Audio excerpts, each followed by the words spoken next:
അമ്മേ പരിശുദ്ധ അമ്മേ പരിശുദ്ധ ദൈവമാതാവേ, കൃപാസനത്തിലൂടെ ഞങ്ങൾക്കും ഞങ്ങളുടെ ദേശത്തിനും അമ്മ മധ്യസ്ഥം തേടി തന്ന എല്ലാ അനുഗ്രഹങ്ങൾക്കും കൃപകൾക്കും ഞങ്ങളിപ്പോൾ ഹൃദയം നിറഞ്ഞ നന്ദി പറയുന്നു. അമ്മേ പരിശുദ്ധമ്മേ ദൈവമാതാവേ, 2004 ഡിസംബർ 7 ഉച്ചകഴിഞ്ഞ് 2:30 കൃപാസനത്തിൽ സംഭവിച്ച അമ്മയുടെ പ്രത്യക്ഷപ്പെടലിനെ കുറിച്ച് തിരുസഭയ്ക്ക് സമർപ്പിച്ചിരിക്കുന്ന പഠനരേഖകളുടെ സഭാത്മകമായ പഠനം ആരംഭിക്കുവാൻ ഞങ്ങൾ പ്രാർത്ഥിക്കുന്നു. അമ്മേ പരിശുദ്ധമേ, ഭൂസ്വർലോകങ്ങളുടെ രാജ്ഞിയായ അങ്ങേയ്ക്ക് ഭൗമസംരക്ഷണത്തിനായി പ്രപഞ്ചപ്രകൃതിയെ തന്നെ തിരുസഭ പ്രതിഷ്ഠിക്കുവാൻ ഈ പ്രത്യക്ഷീകരണം വഴി ഇടയാക്കണമേ. പരിശുദ്ധമേ, ജപമാല മാതാവേ, സകല കൃപാസനം പ്രാർത്ഥനയോടും ചേർത്ത് ഞങ്ങളിപ്പോൾ പ്രാർത്ഥിക്കുന്ന ഈ കുടുംബത്തിന്റെ പ്രത്യേക നിയോഗം മക്കളെ, അമ്മയുടെ പ്രത്യക്ഷീകരണത്തിന്റെ ഈ അനുഗ്രഹവേളയിൽ ഞങ്ങൾക്ക് സാധിച്ചു തരുവാൻ കനിയണമേ. ആമേൻ. വിശ്വാസ പ്രമാണം. സർവശക്തനായ പിതാവും ആകാശത്തിന്റെയും ഭൂമിയുടെയും സൃഷ്ടാവുമായ ദൈവത്തിൽ ഞാൻ വിശ്വസിക്കുന്നു. അവിടുത്തെ ഏകപുത്രനും ഞങ്ങളുടെ കർത്താവുമായ ഈശോമിശിഹായിലും ഞാൻ വിശ്വസിക്കുന്നു. ഈ പുത്രൻ പരിശുദ്ധാത്മാവിനാൽ ഗർഭസ്ഥനായി കന്യകാമറിയത്തിൽ നിന്ന് പിറന്ന് പൊന്തിയോസ് പീലാത്തോസിന്റെ കാലത്ത് പീഡകൾ സഹിച്ച് കുരിശിൽ തറയ്ക്കപ്പെട്ട് മരിച്ച് അടക്കപ്പെട്ട് പാതാളങ്ങളിൽ ഇറങ്ങി മരിച്ചവരുടെ ഇടയിൽ നിന്ന് 3-ാം നാൾ ഉയർത്ത് സ്വർഗത്തിലേക്ക് എഴുന്നള്ളി സർവശക്തിയുള്ള പിതാവായ ദൈവത്തിന്റെ വലതുഭാഗത്തിരിക്കുന്നു. അവിടെ നിന്ന് ജീവിക്കുന്നവരെയും മരിച്ചവരെയും വിധിക്കുവാൻ വരുമെന്നും ഞാൻ വിശ്വസിക്കുന്നു. പരിശുദ്ധാത്മാവിലും ഞാൻ വിശ്വസിക്കുന്നു. വിശുദ്ധ കത്തോലിക്കാ സഭയിലും പുണ്യവാന്മാരുടെ ഐക്യത്തിലും പാപങ്ങളുടെ മോചനത്തിലും ശരീരത്തിന്റെ ഉയർപ്പിലും നിത്യമായ ജീവിതത്തിലും ഞാൻ വിശ്വസിക്കുന്നു. ആമേൻ. സുഖസ്ഥനായ ഞങ്ങളുടെ പിതാവേ, അങ്ങയുടെ നാമം പൂജിതമാകണമേ. അങ്ങയുടെ രാജ്യം വരണമേ. അങ്ങയുടെ തിരുമനസ് സ്വർഗത്തിലെ പോലെ ഭൂമിയിലും ആകണമേ. അന്നു വേണ്ടുന്ന ആഹാരം ഇന്ന് ഞങ്ങൾക്ക് തരണമേ. ഞങ്ങളോട് തെറ്റ് ചെയ്യുന്നവരോട് ഞങ്ങൾ ക്ഷമിക്കുന്നത് പോലെ ഞങ്ങളുടെ തെറ്റുകൾ ഞങ്ങളോടും ക്ഷമിക്കണമേ. ഞങ്ങളെ പ്രലോഭനത്തിൽ ഉൾപ്പെടുത്തരുതേ, തിന്മയിൽ ഞങ്ങൾ രക്ഷിക്കണമേ. ആമേൻ. നന്മ നിറഞ്ഞ മറിയമേ, സ്വസ്തി. കർത്താവ് അങ്ങയുടെ കൂടെ സ്ത്രീകളിൽ അങ്ങ് അനുഗ്രഹിക്കപ്പെട്ടവളാകുന്നു. അങ്ങയുടെ ഉദരത്തിൻ ഫലമായി ഈശോ അനുഗ്രഹിക്കപ്പെട്ടവനാകുന്നു. പരിശുദ്ധ മറിയമേ, തമ്പുരാന്റെ അമ്മേ, പാപികളായ ഞങ്ങൾക്ക് വേണ്ടി ഇപ്പോഴും ഞങ്ങളുടെ മരണസമയത്തും തമ്പുരാനോട് അപേക്ഷിക്കണമേ. ആമേൻ. കർത്താവേ, നിന്റെ ഉന്നതമായ നാമത്തിന് സ്വസ്ഥം ചെയ്യുന്നു. കർത്താവേ, നിന്റെ വിശുദ്ധ പൗരോഹിത്യത്തെ നീ മഹത്വപ്പെടുത്തണം. കർത്താവേ, സഭയിലുള്ള സാന്നിധ്യം നീ പ്രകടമാക്കണം. ഞാനെപ്പോഴും ഇങ്ങനെയാണ് പ്രാർത്ഥിക്കണം. ഈശോയെ, സഭയിലുള്ള നിന്റെ സാന്നിധ്യം ഞാൻ 100 വട്ടം കണ്ട് അനുഭവിച്ച 10,000 മനുഷ്യരിൽ അനുഭവേദ്യമായ സഭയിലുള്ള നിന്റെ സാന്നിധ്യം. കർത്താവേ, ഈ ദിവസം വെളുപ്പാങ്കാലത്ത് എഴുന്നേറ്റിരുന്നത് കൂടുന്നവരുണ്ട്. സമയം രാവിലെ ഇപ്പോൾ കിട്ടാത്ത കാരണം പിന്നീട് കൂടുന്ന മക്കളുമുണ്ട്. ആരായാലും ശരി കർത്താവേ, അവരെ നീ ആശീർവദിക്കണം. ഇന്നത്തെ ദിവസം അവരുടെ അശ്രദ്ധ കൊണ്ടായിരിക്കും ചിലപ്പോൾ സമയത്ത് അവരത് ഓർത്ത് കാണത്തില്ലായിരിക്കും. പക്ഷെ അകപ്പെട്ടു പോയി. അങ്ങനെയുള്ളവരെ കർത്താവ് ശിക്ഷിക്കരുത്. നീ അവരെ കരുണയോടെ ആദ്യതയോടെ നീ പാതാളങ്ങളിൽ ഇറങ്ങിയ ദിവസമാണ്. ഞങ്ങൾ വിശ്വാസ പ്രമാണത്തിൽ 8 പറയുന്നുണ്ട്. അവൻ മരിച്ചു 3-ാം ദിവസം ഉയർത്തെഴുന്നേറ്റ് അവൻ പാതാളങ്ങളിൽ ഇറങ്ങിയെന്ന്. അത് ഈശോയെ, മനുഷ്യൻ്റെ അകപ്പെട്ടു പോയ ഇടങ്ങൾ തോറ്റ് പരീക്ഷയുടെ പാതാളത്തിൽ പോയ ആൾക്കാരുണ്ട്. ഇൻ്റർവ്യൂവിന് തോറ്റ് വിസ പ്രോസസ്സിങ്ങിൽ പെട്ടുപോയവരുണ്ട്. അതിൻ്റെ ഒരു പാതാളം നിങ്ങളുടെ മുമ്പിലുണ്ട്. ഓരോ ബിസിനസ്സുകൾ, ഓരോ കച്ചവടങ്ങൾ നഷ്ടം വന്ന് നഷ്ടത്തിൻ്റെ പാതാളത്തിൽ പോയ ആൾക്കാരുണ്ട്. ഈശോയെ, രോഗങ്ങൾക്ക് മരുന്ന് കഴിച്ച് ഓപ്പറേഷൻ ഡോക്ടർ തന്നെ പറയുന്നു ഓപ്പറേഷൻ ചെയ്താലും ശരിയാകുമെന്ന് അറിയത്തില്ലെന്ന് പറയുമ്പോൾ രോഗത്തിൻ്റെ പാതാളത്തിൽ അകപ്പെട്ടവരുണ്ട്. ഈശോ, ഓരോ രാജ്യങ്ങളിൽ മെഡിസിനൊക്കെ എടുത്തിട്ട് തിരിച്ച് വന്നിട്ട് ഇന്ത്യൻ പരീക്ഷ എഴുതിയിട്ട് തോറ്റുപോയവരുണ്ട്. അവർക്ക് ആത്മവിശ്വാസം നഷ്ടപ്പെട്ടു പോയവരുണ്ട്. വിവിധ രാജ്യങ്ങളിൽ കർത്താവെ, ഓരോരോ പരീക്ഷകൾ, അതുപോലെ തന്നെ ഓരോ തരത്തിലുള്ള തീസിസ് വർക്കുകൾ, PhD തീസിസ് വർക്കുകൾ, ചില പാതാളങ്ങളിൽ ചെന്ന് അകപ്പെട്ടവരുണ്ട്. ഈശോയെ, ചില ഗുരുക്കന്മാർ, ഗൈഡുമാർ ശിക്ഷിക്കുന്നവരുണ്ട്. മാനസികമായ പലതരത്തിലുള്ള സാഡിസ്റ്റുകളായിട്ടുള്ളവരുണ്ട്. ഈശോയെ, അങ്ങനെയുള്ള പാതാളങ്ങളിൽ ചെന്ന് അകപ്പെട്ടവരുണ്ട്. ഈശോയെ, ഇതുപോലെ ഓരോ വിഷയങ്ങളും മനുഷ്യൻ അനുഭവിക്കുന്ന സാമ്പത്തിക ചില കടങ്ങൾ, ചിലയിടത്ത് കൊണ്ടുപോയി പണയം വെച്ചിട്ട് അവസാനം നമ്മുടെ കിഡ്നി വരെ വിറ്റാലും തീരാത്ത അവസ്ഥയിൽ പുതിയ പുതിയ പലിശക്കടങ്ങൾ വന്ന് പാതാളത്തിലകപ്പെട്ടൊരു ഈശോയെ, ഈ ദിവസങ്ങളിൽ നീ പുനരുത്ഥാനത്തിൻ്റെ ഭാഗമായി പാതാളത്തിൽ ഇറങ്ങിയ ദിവസമാണ് ഈശോയെ. മനുഷ്യൻ്റെ എല്ലാ പാതാളങ്ങളിലേക്കും കല്യാണം കെട്ടാതെ വയസ്സായി നരച്ചു പോയി, കുഞ്ഞുങ്ങളില്ലാതെ നിന്ന് കുഞ്ഞുങ്ങൾക്ക് വേണ്ടിയുള്ള മോഹങ്ങളും പോയി, അങ്ങനെ പാതാളത്തിലകപ്പെട്ടൊരു ഈശോയെ, നീയാണ് പുനരുത്ഥാനം, നീ മാത്രമാണ് പുനരുത്ഥാനം. ഞങ്ങളുടെ എല്ലാ നഷ്ടപ്പെട്ട പ്രതീക്ഷകളും അടക്കപ്പെട്ട പ്രതീക്ഷകളെ കർത്താവ് നിൻ്റെ പ്രകാശത്താൽ, തിരുവുത്ഥാന പ്രകാശത്താൽ പുതിയ പ്രത്യാശ നൽകിക്കൊണ്ട് യേശു ക്രിസ്തുവിൻ്റെ നാമത്തിൽ എന്തെല്ലാം വിഷയത്തിന് ദൈവവേദനെ നീ ഇന്ന് വേദനിക്കുന്നുണ്ടോ അതെല്ലാം കർത്താവിൻ്റെ നാമത്തിൽ നീങ്ങിപ്പോകട്ടെ എന്ന് ഈശോ നാമത്തിൽ കൽപ്പിക്കുന്നു. പിതാമ്പുത്രനും പരിശുദ്ധാത്മാവുമായ സർവ്വേശ്വരൻ നീക്കുവാമേ. എൻ്റെ പ്രിയരെ, നമ്മളെ ഈ ചന്ദ്രനില്ലേ, ചന്ദ്രൻ്റെ വ്യാസവും നമ്മുടെ ഈ പസഫിക് സമുദ്രത്തിൻ്റെ വ്യാസവും ഒന്നാണെന്ന് ഞാൻ പണ്ട് എവിടെയോ വായിച്ചിട്ടുണ്ട്. എന്ന് വെച്ച് കഴിഞ്ഞാൽ ഏതോ ഒരു കാലത്ത് ഭൂമിയുടെ അടുത്ത് കൂടി ഒരു മഹാഗോളം പോയപ്പോഴേ ഭൂമിയുടെ ഒരു കഷണം ആകർഷിച്ച് തെറിച്ച് പോയി നിൽക്കുന്നതാണ് ചന്ദ്രൻ എന്ന് പണ്ട് ശരിയോ തെറ്റാണെന്ന് ഇപ്പോഴും എനിക്കറിയാൻ പാടില്ല, പറഞ്ഞു കേട്ടിരിക്കുന്നതാണ്. ചുമ്മാ നാട്ടുപ്രധാനമല്ല, സ്കോളേഴ്സ് പറഞ്ഞു കേട്ടിരിക്കുന്നതാണ്. അപ്പോൾ ഇതുപോലെ ഈ നിക്കഡേമോസ് ആയിരുന്നല്ലേ ഈ ദിവസങ്ങളൊക്കെ സംസാരിക്കണത്. നിക്കഡേമോസിൻ്റെ സംസാരത്തിൽ നിന്ന് ഒരു വചനം തെറിച്ചു പോയി. അത് 3-ാം അധ്യായത്തിൽ നിന്ന് 6-ാം അധ്യായത്തിൽ കിടപ്പുണ്ട്. അതെന്താണെന്നറിയാമോ? അത് ആ കഷ്ണം എടുത്ത് ഇവിടെ വെച്ചാലേ ഒക്കത്തുള്ളൂ. ഉദാഹരണത്തിന് നിക്കഡേമോസിനെ കാണുമ്പോൾ ഈശോ എന്താ പറയണത്? ജഡത്തിൽ ജനിക്കുന്നത് ജഡവും, യോഹന്നാൻ 3:6 മാംസത്തിൽ നിന്ന് ജനിക്കുന്നത് മാംസമാണ്, മാംസത്തിൽ നിന്ന് ജനിക്കുന്നത് മാംസവും, ആത്മാവിൽ നിന്ന് ജനിക്കുന്നത് ആത്മാവും, ആത്മാവ് ജനിക്കുന്നത് ആത്മാവും. അപ്പോൾ ഇവിടെ വെച്ച് പറയേണ്ട, ഇവിടെ നിന്നൊരു കഷ്ണം തെറിച്ചു പോയി ചന്ദ്രനെ പോലെ പുറത്ത് കിടക്കുകയും എവിടെ 6:63 കിടപ്പുണ്ട്. അതെടുത്ത് ഇവിടെ വെച്ചാലേ ഒക്കത്തുള്ളത്. അതേതാണെന്നറിയാമോ? അത് വേറെ കോണ്ടക്സ്റ്റ് പറഞ്ഞതാണ്.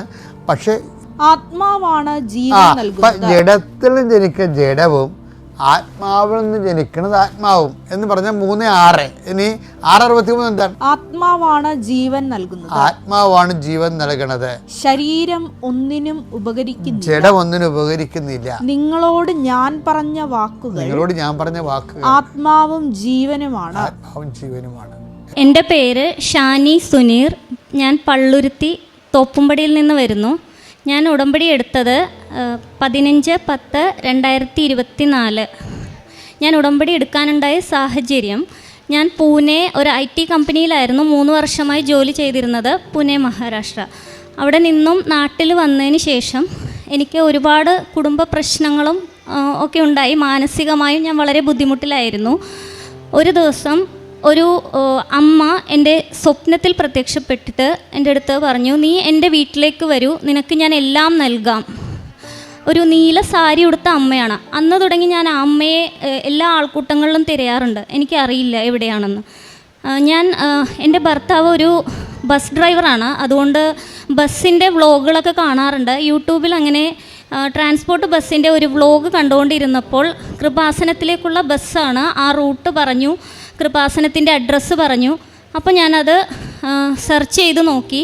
പിന്നീട് യൂട്യൂബിൽ കൃപാസനത്തെക്കുറിച്ചുള്ള എല്ലാ വീഡിയോസും കണ്ടു, സാക്ഷ്യങ്ങളെല്ലാം കേട്ടു. അപ്പോൾ എനിക്ക് മനസ്സിലായി ഈ അമ്മയാണ് എന്നെ ഇങ്ങോട്ട് വിളിച്ചതെന്ന്. ഞാനിവിടെ വന്ന് ഉടമ്പടി എടുത്ത് ഇവിടെ നിന്ന് പോയപ്പോൾ തന്നെ എനിക്ക് മുല്ലപ്പൂവിൻ്റെ അഭിഷേകം മണം ഉണ്ടായി ബസ്സിൽ നിറയെ. അതിനുശേഷം ഞാൻ ഉടമ്പടി കറക്റ്റായിട്ട് പാലിക്കാൻ തുടങ്ങി. രാവിലെ 5:30 എണീറ്റ് പ്രാർത്ഥന, വൈകിട്ട് 5:30 പ്രാർത്ഥന, ഒരു 6-6:30-7 മണിയാകുമ്പോഴേക്കും എൻ്റെ പ്രാർത്ഥന കഴിയും. ഒരുപാട് കാര്യങ്ങളിങ്ങനെ പ്രാർത്ഥനയിൽ പറഞ്ഞുകൊണ്ടിരിക്കും.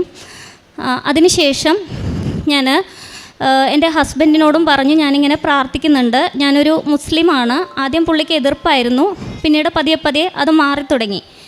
എൻ്റെ ഭർത്താവ് നന്നായിട്ട് മദ്യപിക്കും, ബസ് ഡ്രൈവറാണ്, ദുശ്ശീലങ്ങളൊക്കെ ഉണ്ടായിരുന്നു.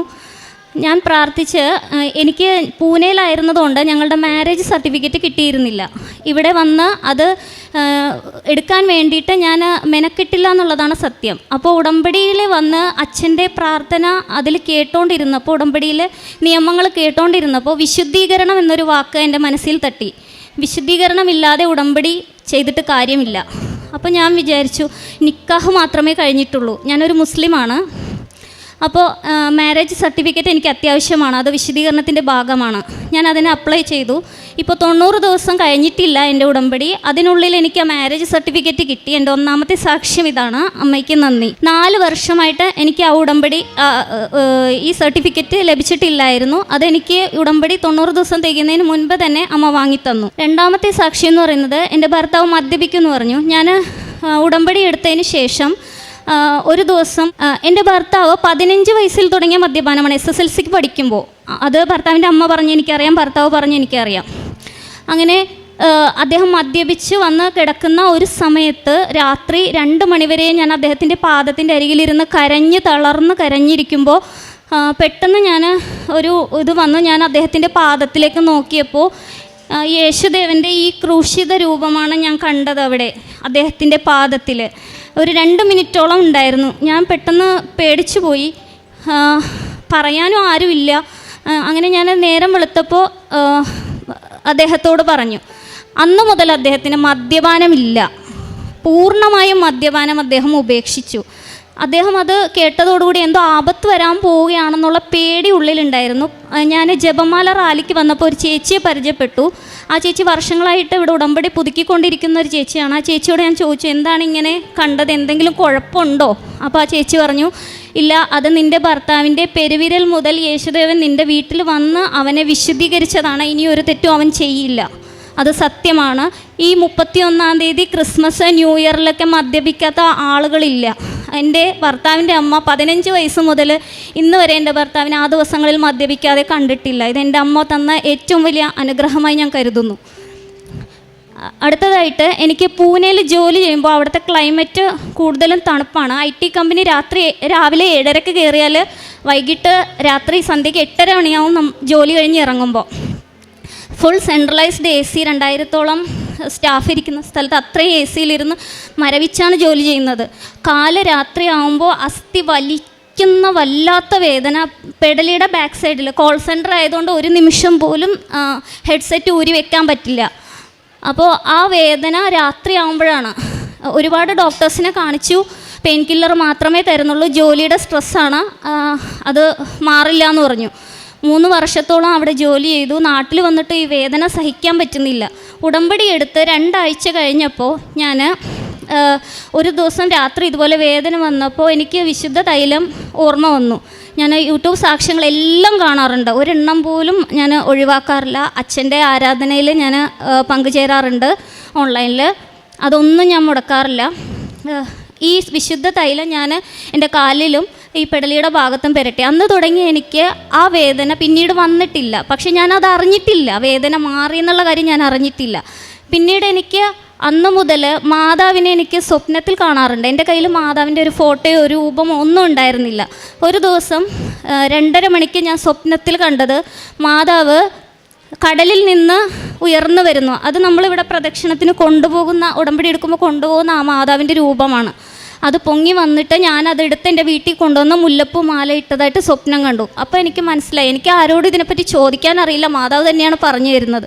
ഞാൻ ഇവിടെ നിന്ന് മാതാവിൻ്റെ ഒരു രൂപം വാങ്ങി, അത് വീട്ടിൽ വെച്ചു. പിന്നീട് ആ മാതാവിനോടാണ് ഞാൻ പ്രാർത്ഥിക്കുന്നത്, എല്ലാ കാര്യങ്ങളും പറയും. മെഴുകുതിരി കത്തിക്കുമ്പോൾ എനിക്ക് അതിൽ 500-ലധികം അടയാളങ്ങൾ, മാതാവിൻ്റെ രൂപം, തിരുഹൃദയം, വിമല ഹൃദയം, റോസാപ്പൂവ്, അങ്ങനെ ഒരുപാട്. അത് മൊത്തം എൻ്റെ ഈ ഫോണിലുണ്ട്. വലിയ രൂപങ്ങളായിട്ട് തീരുമ്പോൾ അതും കിട്ടിയിട്ടുണ്ട്. കുരിശിൻ്റെ രൂപം, പല. ഞാനിത് എന്താണെന്ന് അറിയാനായിട്ട് ഗൂഗിളിലാണ് ആ ഫോട്ടോയുമായിട്ട് സെർച്ച് ചെയ്ത് സാമ്യം ചെയ്ത് നോക്കുമ്പോഴാണ് എനിക്കത് ഇന്നതാണെന്ന് മനസ്സിലാവുന്നത്. പിന്നീട് എല്ലാ ആഴ്ചകളിലും എനിക്ക് മാതാവ് സ്വപ്നത്തിൽ വരാറുണ്ട്. അപ്പോൾ മാതാവിനെ സ്വപ്നത്തിൽ കാണുന്ന അന്ന് രാത്രി എനിക്ക് ഈ പെടലിയുടെ ഭാഗത്തുള്ള വേദനയും കാല് വേദന അന്നൊരു ദിവസം അനുഭവപ്പെടും. അപ്പോൾ ഈ മാതാവിനെ സ്വപ്നം കാണുന്ന സമയത്ത് എനിക്ക് ഈ വേദന വീണ്ടും വരും. ആ ഒരു ദിവസം, ആ ഒരു സമയം മാത്രം വല്ലാത്ത വേദന അനുഭവപ്പെടും. അങ്ങനെ എല്ലാ ആഴ്ചകളിലും സ്വപ്നം കാണുന്ന ദിവസമാണ് ഈ വേദന. ഞാൻ 2 തവണ ഹോസ്പിറ്റലിൽ പോയെങ്കിലും ഞാൻ ഡോക്ടറെ കണ്ടില്ല. അവിടെ എത്തുമ്പോൾ എനിക്കൊരു ആരോ പറയുന്ന പോലെ ഇത് മാതാവിനെ കാണുമ്പോൾ മാത്രമല്ലേ. ഞാൻ മാതാവിനോട് ചോദിച്ചു, ഇതിൻ്റെ ഉത്തരം എനിക്ക് തരണം. എന്താണെന്ന് അറിയില്ല, ഞാൻ പ്രാർത്ഥിക്കുന്നതിൽ എന്തെങ്കിലും കുറവുകൾ ഉണ്ടായിട്ടാണോ എനിക്കിങ്ങനെ വേദന വരുന്നത്? മാതാവിനെ സ്വപ്നം കാണാൻ എനിക്ക് യോഗ്യതയില്ലേ, അതുകൊണ്ടാണോ? പക്ഷേ അല്ല, എനിക്ക് ഇപ്പോഴാണ് അതിൻ്റെ ഉത്തരം കിട്ടിയത്. എൻ്റെ ആ വേദന മാറി, കാലുവേദന. എന്നിട്ട് ഞാനത് തിരിച്ചറിഞ്ഞിട്ടില്ല. മാതാവ് അത് മാറ്റി തന്നു, സാക്ഷ്യം പറയണം എന്നുള്ളത്. പിന്നീട് ഞാൻ ലാസ്റ്റ് മാതാവിനെ സ്വപ്നം കണ്ടത് പ്രത്യക്ഷീകരണത്തിൻ്റെ ദിവസം ഡിസംബർ 7-ാം തീയതി വെളുപ്പിനും 2:30 മണിക്കാണ്. അതിനുശേഷം ഞാൻ മാതാവിനെ സ്വപ്നം കണ്ടിട്ടില്ല. വിശുദ്ധ നമ്മുടെ ബഹുമാനപ്പെട്ട ജോസഫ് അച്ഛനെയാണ് ഞാൻ സ്വപ്നം കാണുന്നത്. അതൊരിക്കൽ ഞാൻ മാതാവിനോട് പറഞ്ഞു, എനിക്ക് ജോസഫ് അച്ഛനെ തൊടണം എന്ന് എനിക്ക് ഭയങ്കര ആഗ്രഹമുണ്ട് മാതാവേന്ന്. അങ്ങ് പിന്നീട് ഉള്ള ആഴ്ചകളിൽ ജോസഫ് അച്ഛനെയാണ് സ്വപ്നം കാണുന്നത്. അച്ഛൻ പറയും, നീ പോയി സാക്ഷ്യം പറയൂ, നീ പോയി സാക്ഷ്യം പറയൂ. ഇതാണ് അച്ഛൻ എന്നോട് സ്വപ്നത്തിൽ പറയുന്നത്. ഇപ്പോൾ എനിക്ക് മനസ്സിലായി, സാക്ഷ്യം പറയാൻ വേണ്ടിയിട്ടാണ് ഇതൊക്കെ സംഭവിച്ചത്. സ്വപ്നത്തിൽ വന്ന എനിക്കുള്ള ഉത്തരങ്ങൾ അമ്മ തന്നെയാണ് സ്വപ്നത്തിൽ തരുന്നത്. ഞാൻ പ്രേക്ഷിത പ്രവർത്തനങ്ങളൊക്കെ ചെയ്യാറുണ്ട്.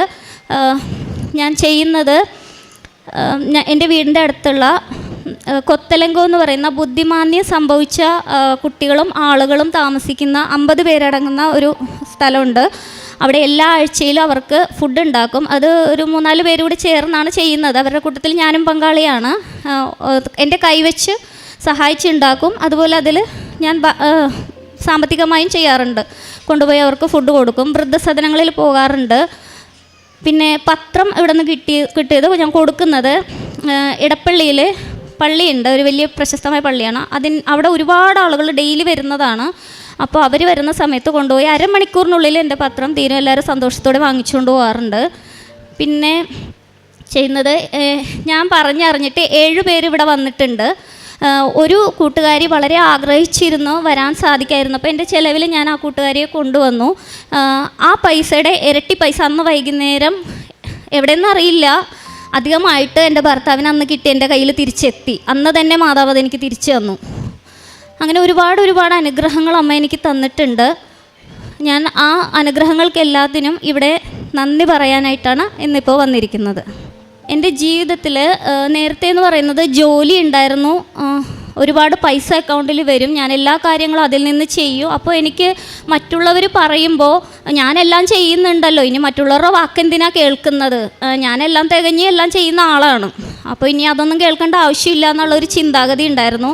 അതൊക്കെ എനിക്ക് മാറിക്കിട്ടി. ഇപ്പോൾ ജോലിയില്ല, 6 മാസത്തിലധികമായി എൻ്റെ ഭർത്താവിൻ്റെ വരുമാനത്തിലാണ് ഞാൻ ജീവിക്കുന്നത്. എങ്കിലും സംതൃപ്തയാണ്, നല്ല സന്തോഷത്തോടുകൂടി ജീവിക്കുന്നു. ഇനിയും മാതാവ് എനിക്ക് അനുഗ്രഹങ്ങൾ തരുമെന്ന് ഉറച്ച് വിശ്വസിക്കുന്നു. പിന്നെ എൻ്റെ കയ്യിൽ ബൈബിൾ ഉണ്ടായിരുന്നില്ല, അതും മാതാവ് എനിക്ക് പറഞ്ഞു തന്നതാണ്. ഞാൻ ഇവിടെ നിന്നൊരു ബൈബിൾ വാങ്ങിച്ചു. അത് 1 മണിക്കൂറോളം ഞാനത് വായിക്കാറുണ്ട്. വചനങ്ങൾ ഞാൻ കൈവച്ച് 33 തവണ എനിക്ക് കിട്ടുന്ന വചനങ്ങൾ എഴുതാറുണ്ട് ഡെയിലി.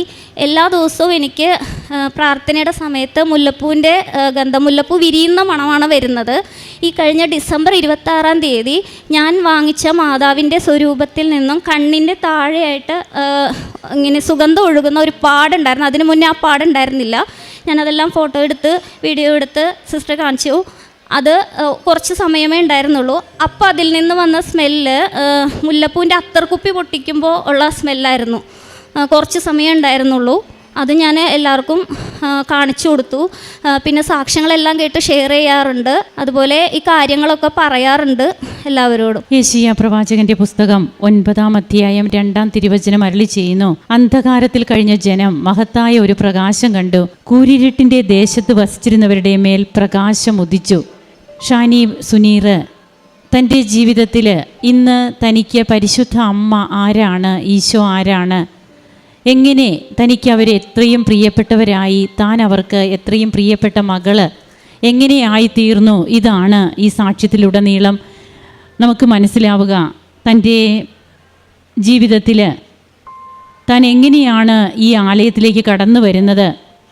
ഒരമ്മ തന്നെ വന്ന് വിളിച്ചു, നീല സാരി ഉടുത്ത അമ്മ. താൻ പോകുന്ന ഫംഗ്ഷനുകളിൽ എവിടെയൊക്കെ പോകുന്നു അവിടെയൊക്കെ ഈ അമ്മയെ തിരക്കി ഈ മകൾ നടക്കുകയായിരുന്നു. പിന്നീടാണ് എങ്ങനെ അത് കൃപാസനത്തിലെ അമ്മയാണെന്ന് ഈ മകൾക്ക് മനസ്സിലായി എന്നും അങ്ങനെ ഇവിടെ വന്ന് ഉടമ്പടി എടുത്തതിന് ശേഷം പിന്നീട് അങ്ങോട്ട് തൻ്റെ ജീവിതത്തിൽ താൻ വർഷങ്ങളായിട്ട് 4 വർഷത്തോളം തനിക്ക് ലഭിക്കാതിരുന്ന മാര്യേജ് സർട്ടിഫിക്കറ്റ്, 15 വയസ്സിൽ തുടങ്ങിയ തൻ്റെ ഹസ്ബൻഡിൻ്റെ മദ്യപാനം, അതുമൂലമൊക്കെ എത്രമാത്രം ബുദ്ധിമുട്ടുകൾ താൻ അനുഭവിച്ചിരുന്നു. അങ്ങനെ പിന്നീട് തനിക്കുണ്ടായിരുന്ന 3 വർഷത്തോളം താൻ അനുഭവിച്ചു കൊണ്ടിരുന്ന കാലിൻ്റെ വേദന, ഇങ്ങനെയുള്ളതെല്ലാം ഈ മകൾക്ക് കൃപയായിട്ട് ലഭിക്കുന്നുണ്ട്. അതൊക്കെ 90 ദിവസം ആയിട്ടില്ല ഈ മകൾ ഉടമ്പടി എടുത്തിട്ട്. എൻ്റെ 90 ദിവസം ആയില്ല, അതിനുള്ളിൽ തന്നെ എനിക്കിതൊക്കെ ലഭിച്ചു എന്ന് ഷാനി ഇവിടെ പറയുമ്പോൾ നാം കേട്ട തിരുവചനം പോലെ എങ്ങനെയാണ് കൂരിരുട്ടിൻ്റെ ദേശത്ത് വസിച്ചിരുന്നവരുടെ മേൽ പ്രകാശം ഉദിക്കുകയും അന്ധകാരത്തിൽ കഴിഞ്ഞിരുന്ന ജനം വെളിച്ചത്തിലേക്ക് വരികയും ചെയ്യുക. ഇന്ന് ആരെന്നില്ലാതെ ഈശോയും അമ്മയും എങ്ങനെയാണ് ഈശോയുടെ നാമം വിളിച്ചപേക്ഷിക്കുന്നവരെ അമ്മയ്ക്ക് ഒത്തിരി ഇഷ്ടമാണ്. അമ്മ തിരുക്കുമാരൻ്റെ പേര് പറഞ്ഞ് തിരുക്കുമാരനോട് പ്രാർത്ഥിക്കുന്നവരെയൊക്കെ അമ്മ തീർച്ചയായും അമ്മയ്ക്ക് ഒത്തിരിയേറെ അവരുടെ കാര്യത്തിൽ പരിശുദ്ധ അമ്മ കരുതലുള്ള അമ്മയാണ്. അങ്ങനെ അമ്മ ഈ മകൾക്ക് ഒരു സ്വന്തം വ്യക്തി തൻ്റെ കൂടെ ആകുന്നത് പോലെ എങ്ങനെയാണ് അമ്മ ഇന്ന് ഷാനിയെ കൊണ്ടു നടക്കുന്നത്. ഓരോ കാര്യങ്ങളും എനിക്ക് ആരുമില്ല ചോദിക്കുവാൻ, പറഞ്ഞു തരാനും ആരുമില്ല, എനിക്കെല്ലാം അമ്മയാണ് പറഞ്ഞു തരുന്നത്. പരിശുദ്ധ അമ്മ എന്നോട് പറയുന്നു. ഇതിനെക്കുറിച്ചൊക്കെ ആർക്കെങ്കിലുമൊക്കെ എന്തെങ്കിലുമൊക്കെ ചിന്തകൾ ഇതൊക്കെ ഉള്ളതാണോ എന്ന് ചിന്തിച്ചാൽ അത് നമ്മൾ ചിന്തിക്കുന്നവരുടെ കുഴപ്പമാണ്. ഷാനിയോട് ഇന്ന് നമ്മളത് പറയുകയാണെങ്കിൽ നിൻ്റെ ചിന്തയാണെന്ന് പറഞ്ഞാൽ ഷാനി ഒരിക്കലും സമ്മതിക്കില്ല. എന്താണെന്ന് വെച്ചാൽ ആ മകളത് അനുഭവിച്ചതാണ്.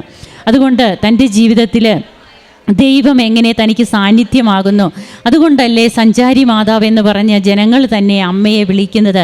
അങ്ങനെ ഇന്ന് അമ്മ തൻ്റെ ജീവിതത്തിൽ ആരാണെന്നും തനിക്ക് എങ്ങനെ അമ്മയുടെ രൂപം അത് തൻ്റെ വീട്ടിൽ വെച്ച് കഴിഞ്ഞപ്പോൾ തനിക്ക് എങ്ങനെയൊക്കെയാണ് അമ്മ അനുഭവമായത്. 500-ലേറെ അമ്മയുടെ അടയാളങ്ങൾ തൻ്റെ ഫോണിലുണ്ടെന്നാണ് ഈ മകൾ പറയുന്നത്. അതുപോലെ ഈശോയെ സ്വപ്നം കാണുക, എങ്ങനെയാണ് തൻ്റെ ഹസ്ബൻഡിനെ ഈശോ വിശുദ്ധീകരിക്കുന്നത്, ഇതൊക്കെ ചെയ്യുന്നത് ഒരിക്കലും ഈശോയെയോ അമ്മയെയോ ചെറുപ്പം മുതൽ അറിയാത്ത ാണെന്നുള്ളതാണ്. അതായത് താൻ അറിഞ്ഞ നിമിഷം മുതൽ ഈ മകള് വളരെ ചേർത്ത് പിടിക്കുകയാണ് തൻ്റെ ഹൃദയത്തോട്. പിന്നെ എങ്ങനെയാണ് ഈശോയ്ക്ക് ഈ മകളെ കൈവിടാൻ കഴിയുക? അങ്ങനെ ഇന്ന് തൻ്റെ ജീവിതം ഏറ്റവും സമാധാനപൂർണവും സന്തോഷപൂർണവുമാണ്. അതുകൊണ്ട് തന്നെയല്ലേ സങ്കീർത്തനം 32:8 ഞാൻ നിന്നെ ഉപദേശിക്കാം, നീ നടക്കേണ്ട വഴി കാണിച്ചു തരാം, ഞാൻ നിൻ്റെ മേൽ ദൃഷ്ടി ഉറപ്പിച്ച് നിന്നെ ഉപദേശിക്കാം. എനിക്ക് ഓരോ കാര്യങ്ങളും പറഞ്ഞു തരും, ഞാനും ഓരോന്നും ചോദിച്ചിട്ടേ ചെയ്യുകയുള്ളൂ. ഈ ഒരു ഉപദേശമാണ്, ഈ ഒരു കൂടെ വസിപ്പാണ് ഇവിടെ നമുക്ക് കാണുവാൻ കഴിയുക.